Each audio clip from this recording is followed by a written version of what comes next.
Zam geldi ama para yine yetmiyor. Asıl gerçek ne? Maaş arttı, cep boş. Maaşa zam geldi diye seviniyorsun ama daha para hesabına yatmadan market fiyatı değişiyor. Fatura kabarıyor, kira baskısı artıyor, sağlık masrafı büyüyor. Sonra insan kendi kendine soruyor. Benim maaşım arttıysa neden hala rahatlayamadım? İşte bugün bu sorunun cevabını konuşacağız. Çünkü mesele sadece maaşa gelen zam değil. Mesele o zammın gerçek hayatta neye yettiği. Kağıt üstünde rakam büyüyebilir. Ama market poşetin küçülüyorsa, faturaları öderken elin titriyorsa, ayın ortasında hesap yapmaya başlıyorsan orada gerçek bir rahatlamadan bahsedemeyiz. Bugün milyonlarca insanın yaşadığı durum tam olarak bu. Gelir artıyor gibi görünüyor ama giderler daha hızlı koşuyor. Maaş bir adım atıyor, hayat pahalılığı 3 adım atıyor. İnsan da doğal olarak kendini aynı yerde değil daha geride hissediyor. Çünkü alım gücü dediğimiz şey ekranda yazan rakam değildir. Alım gücü cebindeki parayla ne kadar yaşayabildiğindir. O parayla kaç gün rahat nefes alabildiğindir. Çocuğunun ihtiyacını düşünmeden alıp alamadığındır. Pazara gittiğinde fileni doldurup dolduramadığındır. Markette kasaya gelmeden önce bazı ürünleri geri bırakıp bırakmadığındır. Bugün asıl konu bu. Zam var ama rahatlama yok. Peki neden?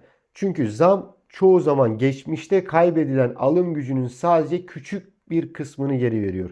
Yani sen zam aldığında aslında zenginleşmiyorsun. Sadece daha önce cebinden alınan değerin bir parçası geri konmuş gibi oluyor. Ama aynı anda yeni zamlar geldiği için o para da kısa sürede eriyor.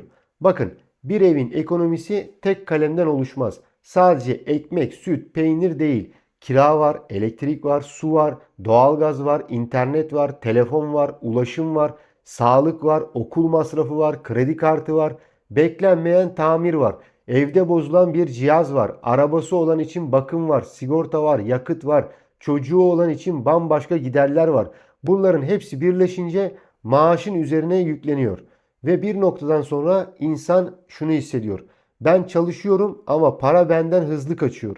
İşte en tehlikeli cümle bu. Çünkü para kazanmak başka, kazandığın parayı elde tutmak başka. Bugün birçok insanın problemi sadece düşük gelir değil. Aynı zamanda paranın çok hızlı erimesi. Daha maaş yatar yatmaz otomatik ödemeler gidiyor. Kart borcu gidiyor. Market alışverişi gidiyor. Kira gidiyor. Elde kalan para daha ay başlamadan zayıflıyor. Sonra da insanlar çözüm arıyor. Kimi altına bakıyor, kimi dövize bakıyor, kimi borsaya bakıyor, kimi kriptoya bakıyor. Kimi param değer kaybetmesin diye bir yer arıyor. Çünkü herkesin kafasında aynı soru var. Ben bu parayı nasıl koruyacağım? Ama burada çok dikkatli olmak lazım. Panikle yapılan her hamle doğru hamle değildir. Bir şey yükseliyor diye herkes oraya koşarsa en son giren en çok riski alabilir. Para yönetimi sadece ne alayım sorusu değildir. Para yönetimi önce benim durumum ne sorusudur. Borcu olanla borcu olmayanın kararı aynı olmaz. Acil paraya ihtiyacı olanla uzun vadeli düşünenin kararı aynı olmaz. Her ay açık verenle düzenli birikim yapanın riski aynı olmaz. Bu yüzden önce kendimize dürüst olmalıyız. Benim gelirim ne? Benim sabit giderim ne? Benim borcum ne kadar? Benim her ay param en çok nerede eriyor? Ben gerçekten yatırım mı yapıyorum yoksa panikle kaçacak yer mi arıyorum? Bu sorular sorulmadan verilen kararlar insanı daha da yorabilir. Bugün ekonomik baskı sadece vatandaşın cebinde hissedilmiyor.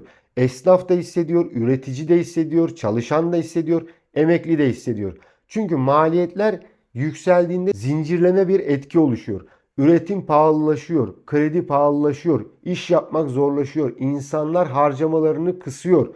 Harcama kısılınca esnafın cirosu düşüyor. Esnaf zorlanınca istihdam baskı altına giriyor. Yani mesele sadece bireysel değil, toplumsal bir geçim meselesine dönüşüyor. Ama burada oturup sadece şikayet etmek de yetmez. Evet, hayat pahalı. Evet, gelirler çoğu zaman giderlerin gerisinde kalıyor.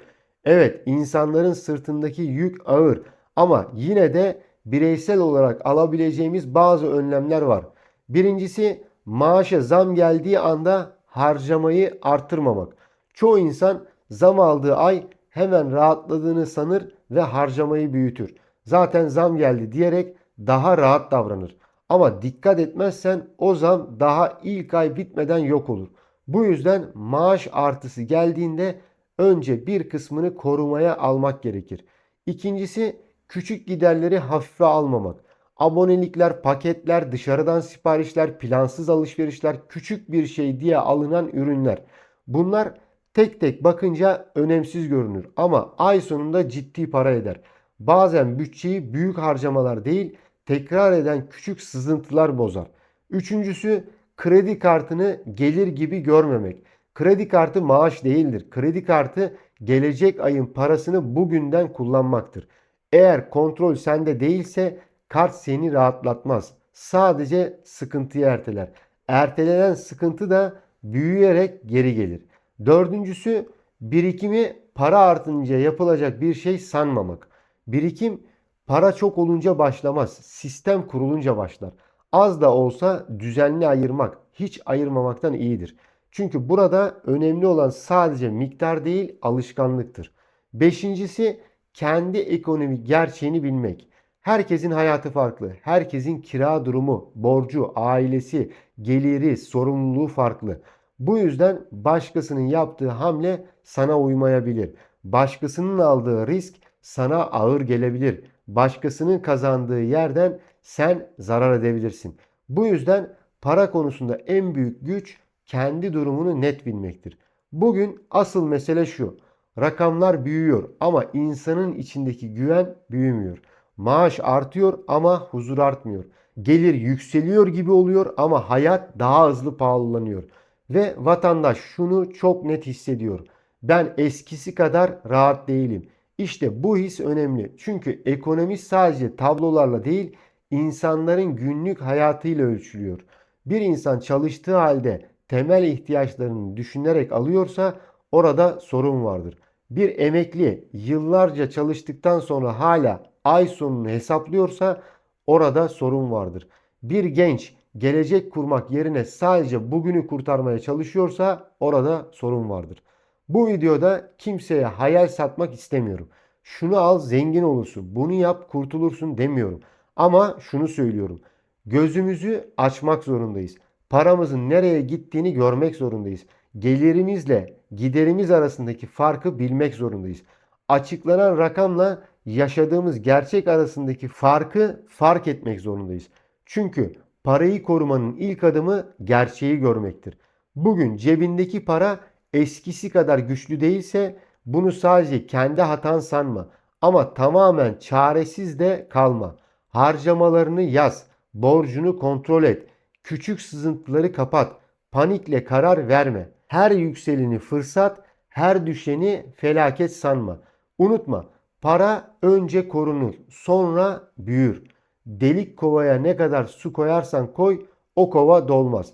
Önce delikleri kapatacaksın. Sonra biriktireceksin. Sonra güçleneceksin. Şimdi yorumlara yazmanı istiyorum. Sence bugün parayı en hızlı eriten şey ne? Market mi, kira mı, faturalar mı, sağlık masrafları mı? Yoksa fark etmeden büyüyen küçük harcamalar mı? Yorumlarda bunu konuşalım. Videoyu beğenmeyi, kanala abone olmayı ve ben para kazanıyorum ama yine de yetiremiyorum diyen birine göndermeyi unutma. Çünkü bu konu sadece rakam meselesi değil. Bu konu hayat meselesi. Bir sonraki videoda görüşmek üzere. Paran cebinde daha uzun kalsın.